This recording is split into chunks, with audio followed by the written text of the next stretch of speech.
ലഡാക്കിലും Nepal model ജൻസി കലാപം. ലഡാക്കിന് സംസ്ഥാന പദവിയും ഒപ്പം 6ാം ഷെഡ്യൂൾ പ്രകാരം പ്രത്യേക പദവിയും ആവശ്യപ്പെട്ടുകൊണ്ട് നടന്ന പ്രതിഷേധങ്ങളാണ് ലേയിൽ സംഘർഷഭരിതമായത്. ആദ്യം ചെറിയ പ്രതിഷേധമായി തുടങ്ങിയ കലാപം വലിയ സംഘർഷമായി മാറിയിരിക്കുകയാണ്. യുവാക്കളാണ് കലാപം നയിക്കുന്നതിൽ ഏറിയ പങ്കും. സംഘർഷത്തിൽ 4 പേർ കൊല്ലപ്പെട്ടതായി റിപ്പോർട്ടുണ്ട്. 70 പേർക്ക് സാരമായി പരിക്കേറ്റതായും വിവരമുണ്ട്. പ്രതിഷേധക്കാർ ലേയിലെ BJP ഓഫീസും CRPF വാഹനത്തിനും തീയിട്ടു. പലയിടത്തും പോലീസും പ്രതിഷേധക്കാരും തമ്മിൽ ഏറ്റുമുട്ടി.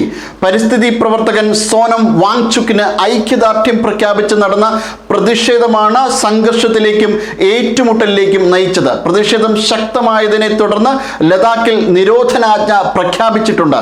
മുൻകൂർ അനുമതിയില്ലാതെ നടത്തുന്ന ഘോഷയാത്ര, റാലി, മാർച്ച് എന്നിവയ്ക്ക് വിലക്കേർപ്പെടുത്തിയിട്ടുണ്ട്.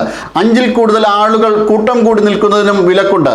അതേസമയം സമാധാനത്തിന് ആഹ്വാനം ചെയ്ത് സോനം വാങ്ചുക് രംഗത്തെത്തിയിട്ടുണ്ട്. സംഘർഷം രൂക്ഷമായതോടെ ലേയിൽ കൂടുതൽ സുരക്ഷാ ഉദ്യോഗസ്ഥരെ വിന്യസിച്ചു. കഴിഞ്ഞ വർഷം ദില്ലിയിൽ നടന്ന സമരത്തിന്റെ ആവശ്യങ്ങൾ പരിഗണിക്കാമെന്ന് കേന്ദ്രം ഉറപ്പു നൽകിയിരുന്നു. എങ്കിലും നടപ്പാവാത്ത സാഹചര്യത്തിലാണ് സമരം ശക്തമായത്. ആർട്ടിക്കിൾ 370 റദ്ദാക്കലോടെ 2019 കാശ്മീരിനെ 2 സംസ്ഥാനങ്ങളായി വിഭജിച്ചിരുന്നു. ജമ്മു കാശ്മീർ ഒരു പ്രത്യേക കേന്ദ്രഭരണ പ്രദേശമായി മാറുകയും ലേയും കാർഗിലും സംയോജിപ്പിച്ച കേന്ദ്രഭരണ പ്രദേശമായി മാറ്റുകയും ചെയ്തിരുന്നു.